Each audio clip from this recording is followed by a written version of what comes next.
Hello friends, welcome back. तो friends, Sunday के एक नए टेक Q&A वीडियो में फिर से आपका बहुत बहुत स्वागत है। आज है संडे और संडे के इस वीडियो में मैं आप लोगों के कुछ इंटरेस्टिंग क्वेश्चंस के आंसर देता हूं, आपके कुछ डाउट्स क्लियर करने की कोशिश करता हूं। तो चलिए करते हैं आज के क्वेश्चन आंसर शुरू।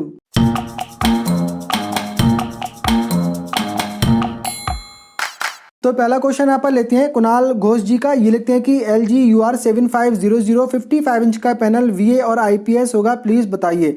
कुणाल घोष जी, जो क्वेश्चन आप यहाँ पर पूछ रहे हैं ये क्वेश्चन काफ़ी सारे लोग कर रहे हैं। काफ़ी सारे लोगों को कन्फ्यूजन है कि LG के 2023 के टीवी मॉडल जो आए हैं इनमें IPS पैनल मिलेगा या फिर VA पैनल मिलेगा। मैंने शोरूम में जाकर काफ़ी सारे टीवी मॉडल चेक किए थे, सभी में मुझे IPS पैनल ही देखने को मिला। हालांकि कुछ लोगों का कहना है कि उन्होंने ये टीवी परचेज़ किए हैं तो उन्हें VA पैनल के साथ में मिला है, कुछ कहना है कि IPS पैनल के साथ में मिला है।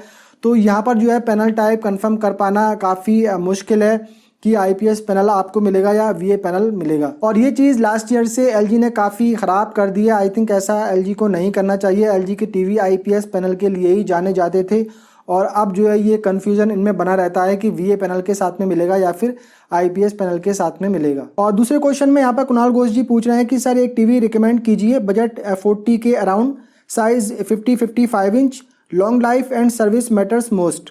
कुणाल घोष जी, देखिए अगर आपको 40,000 के अंडर में एक अच्छी ब्रांड का टीवी परचेस करना है जिसकी सर्विस भी आपको बेटर मिल जाए और थोड़ी सी उनकी लाइफ भी अच्छी हो, तो आप LG UQ7500 मॉडल परचेस कर सकते हैं जो कि 2022 का मॉडल है। ये आपको 40,000 रुपीज़ के प्राइस की रेंज में मिल जाएगा।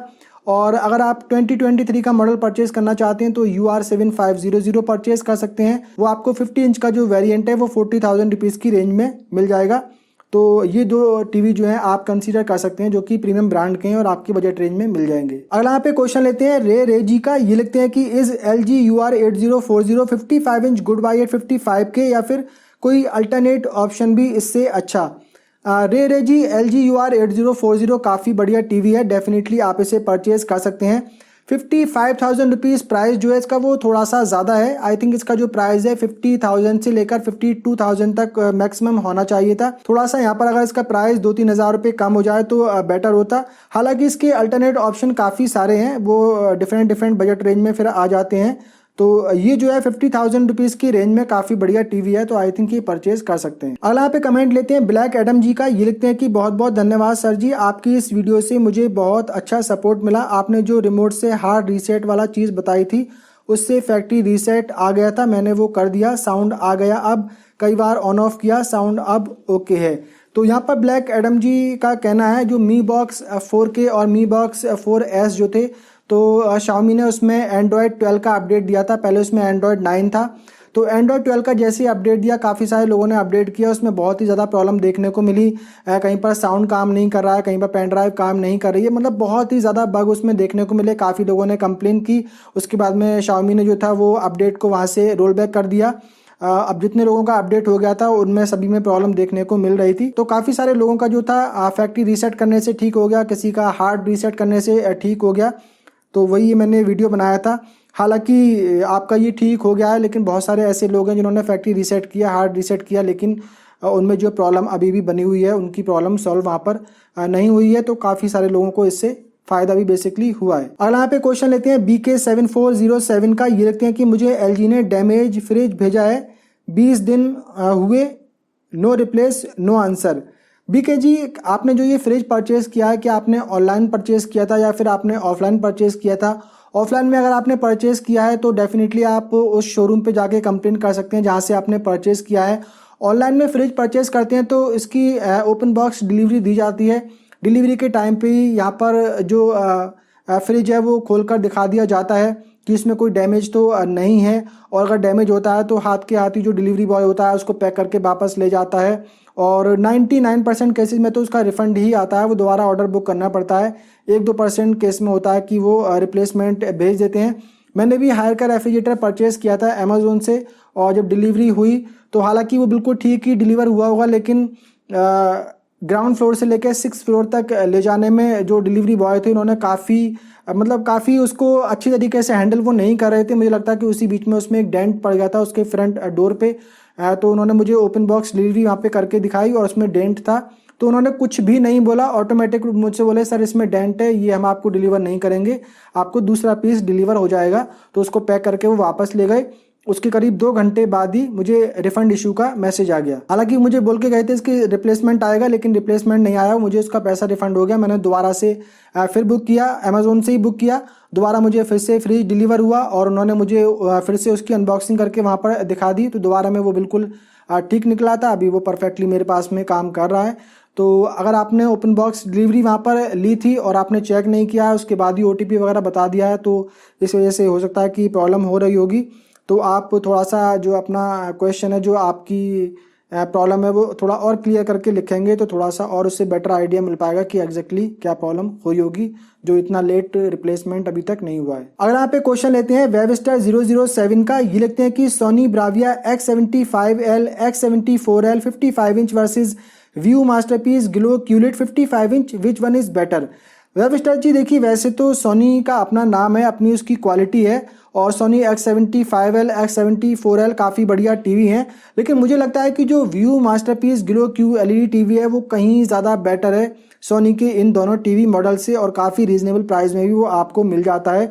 तो इनमें से आपको कोई भी परचेज करना है तो डेफिनेटली आपको view Masterpiece Glow Q LED TV की तरफ ही जाना चाहिए। और व्यू मास्टरपीस ग्लो टीवी वैसे तो बजट कैटेगरी में आता है, लेकिन इस टीवी के बारे में कहीं पर भी कोई कंप्लेंट सुनने को नहीं मिली है, तो ये एक और इसकी अच्छी बात है। तो डेफिनेटली आप Vu Masterpiece Glow Q LED TV ही परचेज करें। अगला यहाँ पे क्वेश्चन लेते हैं कार्तिक जी का, ये लिखते हैं कि hi sir, same projector I purchase but now I have some issue on my projector. Now my projector was problem is when power on the projector, after a few minutes the projector will automatically power off. I checked repeatedly many times but problem not solved.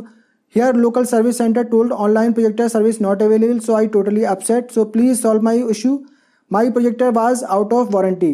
तो कार्तिक जी यहाँ पर पूछ रहे हैं on A6 projector के बारे में, उसमें जो है बार बार ऑटोमेटिकली शटडाउन की प्रॉब्लम आ रही है। तो कार्तिक जी पहले आप चेक करें कि आपका जो प्रोजेक्टर है उसका फ़ैन जो है प्रॉपर्ली वर्क कर रहा है या नहीं कर रहा है, क्योंकि हीटिंग इशू की वजह से ही बार बार वो ऑफ हो रहा होगा। और अगर फ़ैन प्रॉपर्ली वर्क कर रहा है तो साइड में जो फिल्टर दिया गया है वो भी आप चेक कर लें, उसमें डस्ट वगैरह तो नहीं है, उसको भी आप क्लीन कर दें। और थोड़ा सा जो है अपने प्रोजेक्टर के पास में कोई फ़ैन लगा के आप रखें, या AC रूम अगर है तो AC चला के आप उसको चला के देखें क्या तब भी वो बंद हो रहा है, क्योंकि हीटिंग इशू की वजह से ये बंद हो रहा होगा। अब जिस सर्विस सेंटर पे आप लेके गए हैं वो ऑन ब्रांड का सर्विस सेंटर है, किसका सर्विस सेंटर है उसका तो मुझे यहाँ पर आइडिया नहीं है। तो अगर वहाँ पे आपकी प्रॉब्लम सॉल्व नहीं हो रही है तो केवीआर टेक्नोलॉजी से आप इसको रिपेयर करवा सकते हैं। केवीआर टेक्नोलॉजी जो है ऑन ब्रांड के ऑथराइज डिस्ट्रीब्यूटर और सर्विस प्रोवाइडर हैं। तो आप दिल्ली ओखला में इनका वेयर हाउस है और सर्विस सेंटर भी है। तो ऑनलाइन की सारी डिटेल आपको गूगल पे मिल जाएगी। केवीआर टेक्नोलॉजी की trendinggadgets.com इनकी वेबसाइट है, तो वहाँ पे फ़ोन नंबर वगैरह भी इनके मिल जाएंगे। तो आप कोरियर से उनको भेज सकते हैं, वो रिपेयर करके आपको दोबारा भेज देंगे अगर उसमें कोई इस तरह का इशू आ रहा है तो। बाकी ये छोटी सी प्रॉब्लम मुझे लग रही है हीटिंग इशू की, थोड़ा सा पावर सप्लाई बोर्ड में भी हो सकता है कि थोड़ी बहुत कोई दिक्कत होगी। तो ये तो कोई भी जो प्रोजेक्टर रिपेयर करते हैं आई थिंक उनको रिपेयर कर देना चाहिए। अगला यहाँ पे क्वेश्चन लेते हैं सचिन बने जी का, ये लिखते हैं कि सर ये रीन्यूड हेडफोन 1400 रुपीज़ का लेना सही रहेगा, प्लीज़ रिप्लाई। सचिन बने जी यहाँ पर पूछ रहे हैं फायरबोल्ट ब्लास्ट 1400 हेडफोन के बारे में कि रिन्यूड अमेजोन पे रिन्यूड प्रोडक्ट सेल होते हैं, तो उसमें ये 1400 रुपीज़ का मिल रहा है, तो लेना चाहिए या नहीं लेना चाहिए। तो देखिए आप डेफिनेटली ले सकते हैं। काफ़ी सारे ऐसे प्रोडक्ट हैं अमेजोन पे जो रिन्यूड कैटेगरी में सेल होते हैं, लेकिन वो आपको बिल्कुल ब्रांड न्यू ही सील पैक एकदम से मिलते हैं। थोड़ा सा वो जो स्टॉक है वो पुराना हो गया होता है, या थोड़ा सा उनका जो बॉक्स है वो कहीं से दब गया है, या कहीं से बॉक्स जो है उसका डैमेज हो गया है, या कोई एक्सेसरीज वगैरह जो है बॉक्स के अंदर से मिसिंग है। तो ऐसे जो प्रोडक्ट होते हैं वो रिन्यूड कैटेगरी में मिल जाते हैं। और बहुत सारे ऐसे प्रोडक्ट हैं किसी ने परचेज़ किया, उसको पसंद नहीं आया, उसने रिटर्न कर दिया, तो उसकी जो बॉक्स वगैरह है सारा ओपन हो जाता है, उसकी जो पैकिंग है वो थोड़ी सी ख़राब हो जाती है, इस वजह से भी वो रिन्यूड कैटेगरी में सेल होते हैं। अब कोई पर्सन रिटर्न करता भी है तो 7 डेज़ के अंदर ही रिटर्न कर देता है, तो वो ज़्यादा यूज़ तो किया हुआ नहीं होता है। मैंने कई सारे जो रिन्यूड प्रोडक्ट हैं वो परचेज़ किए हैं, तो बिल्कुल एकदम ब्रांड न्यू कंडीशन में ही मुझे मिले हैं। हेडफोन भी मैंने परचेज़ किए हैं, अदर प्रोडक्ट भी परचेज़ किए हैं। तो आई थिंक ये इसका जो प्राइस था, मैंने जब परचेज़ किया था ये हेडफोन तो 3400 रुपीज़ का प्राइस था, 1400 रुपीज़ में ही मिल रहा है, तो आई थिंक काफ़ी अच्छी डील है।